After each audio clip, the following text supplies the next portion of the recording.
What is going on, guys? Dakota from D Caldwell Photography. We are outside today. It is windy. It's about to rain. There's an ugly overcast in the sky, but we're gonna make the best of it. We're out here shooting a 90s concept using direct flash.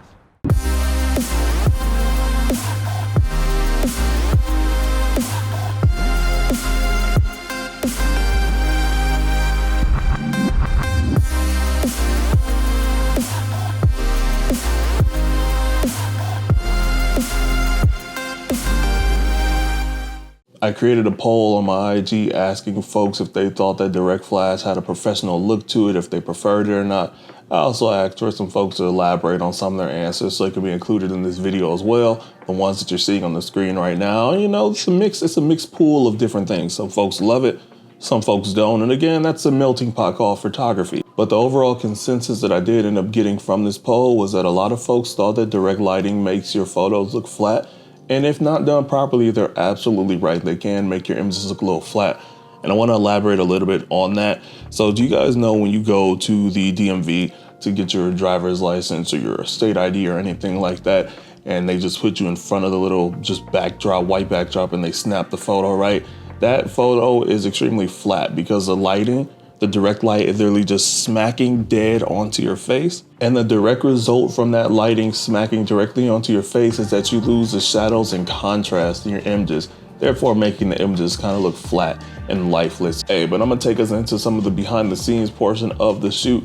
If you guys are enjoying the video, make sure you leave a thumbs up as well as click that subscribe button if you haven't already. If you are subscribed, thank you so much. I always appreciate your support.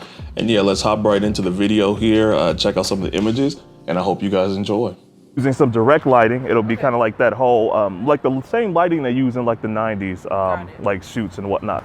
So, like I did mention, we're going to be shooting a lot in landscape mode right now, just due to the fact that, again, when you try to do a vertical portrait, that probably sounds weird because my face is all in the microphone.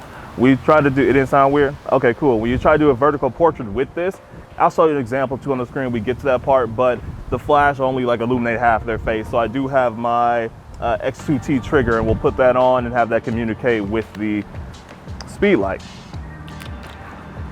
Just want to give you a heads up on how that looks. So like, not like blown highlights or anything, but it's a little bit overexposed, but that's just the point of the like the 90s party vibe. I got you. Y'all check out, y'all peep the fit though? Y'all peep the fit?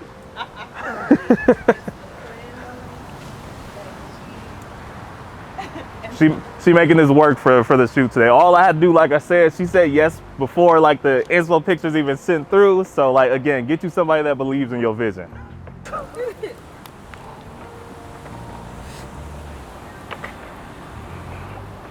Okay.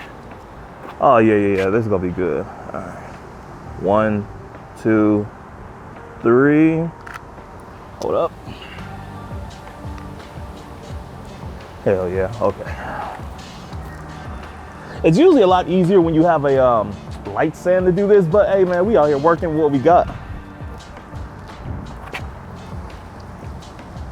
1, 2, 3. 1, 2, 3.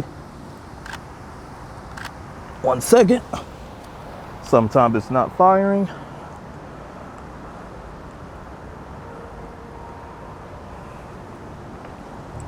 Okay, let's try that one more time. We're kind of yep, but just bring your head out some so it's not underneath. Perfect.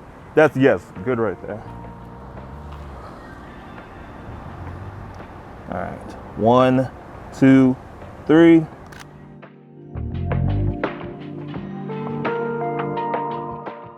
I have noticed I'm still shooting like I'm using a film camera with the manual countdowns, and I do see that I'm not taking as many photos as I usually do. That could be a good thing. I'm slowing down. That's always a good thing. 1, 2, 3.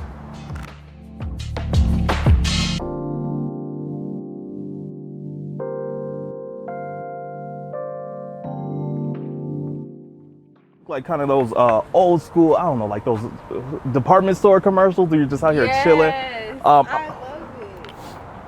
That light is top tier. That's what I said.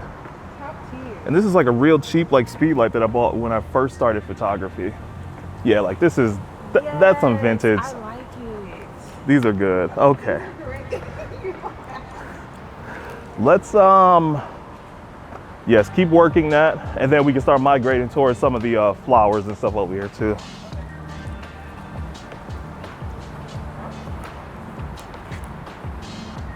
All right, 1, 2, 3.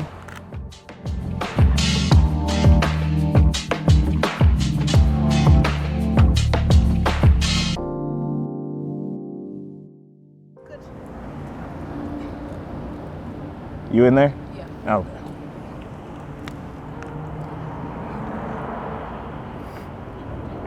One, 2, 3.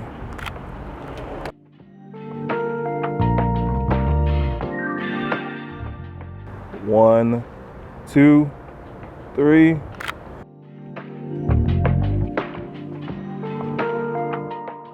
It's important to know exactly the type of lighting that you're looking for, especially when you're shooting direct, like what power settings you want this to be on, just so that the highlights and everything on her face isn't completely blown out here. I'm satisfied with what we're getting, so we're just gonna continue and get some more cool shots because these are turning out really well. That's perfect. 1, 2, 3.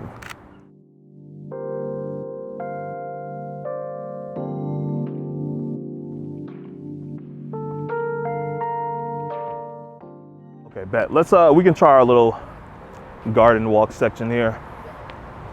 Now you. I kind of want to see if I can get under the tree. We can try that first. But yeah, you would have to kind of cross that little section just to get right there. Oh, and then I can maybe shoot like through this to try to, okay, yeah. Let me see if that's even gonna work.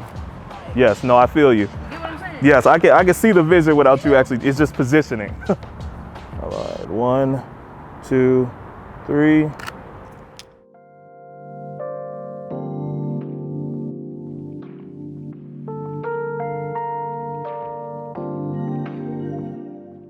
So that, I know you're trying to lean, but that hand, yeah, yep, you're gonna have to come up because that hand looks a little weird when it's stretched out that back.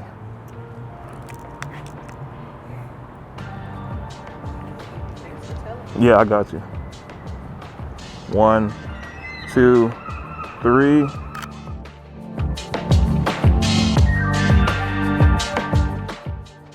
One, 2, 3.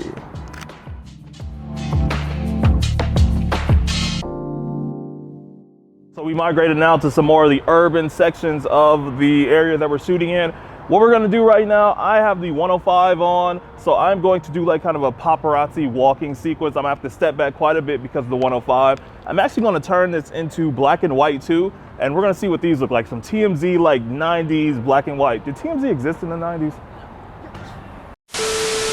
So I want to have you start across the street and then we'll walk. Might have been a bad idea. This is heavy as shit. I forgot how heavy this lens is. I gotta hold it like this. This is gonna be a struggle. Watch this is gonna be funny.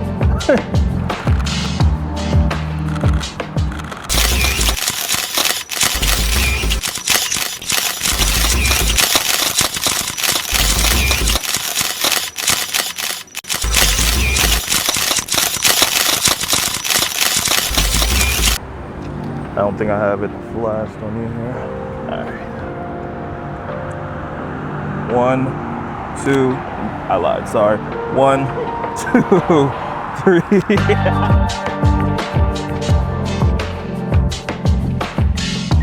One, 2, 3.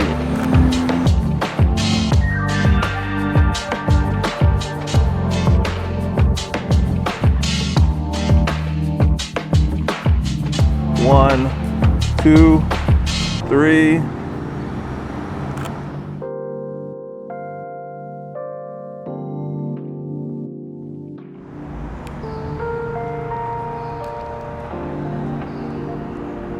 Just gotta fix a couple settings here. Another technique that I didn't mention at the first part of the video is adding more realism to your images. And a lot of people ask me, why do I add photo grain? Why do I add film grain to my images? And most of the time it's to add that sense of realism. I shot these photos with the Sony a7R III, and you guys know that's a 40 something megapixel camera that just, you know, everything looks digitized, right? And sometimes you want to take away some of that digital aspect, which is why you use diffusion filters. Or when you're doing your editing processes, you're adding film grain to the images because it adds a sense of realism. So for these images to give that sense of realism, to kind of combat the whole flat look, I added more film grain to the images to kind of give it that more natural pop.